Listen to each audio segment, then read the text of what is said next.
أفادت مصادر إعلامية اليوم بوفاة اليوتيوبر هشام صاحب قناة في العارضة والمتخصص في تغطية أخبار المنتخب الجزائري، وذلك من السويد.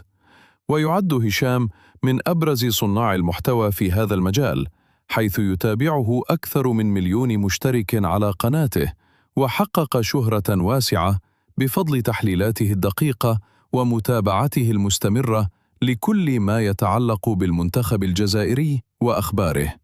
وقد شكل خبر وفاته صدمة كبيرة بين متابعيه ورواد مواقع التواصل الاجتماعي، خاصة أنه كان نشطا مؤخرا ويواصل نشر محتوى بشكل منتظم.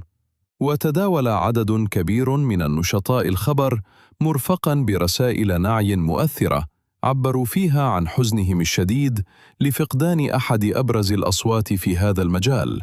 وحتى الآن لم تكشف رسميا تفاصيل سبب الوفاة، وسط حالة من الحزن والدعوات له بالرحمة والمغفرة. رحم الله الفقيد وأسكنه فسيح جناته، وألهم أهله وذويه الصبر والسلوان.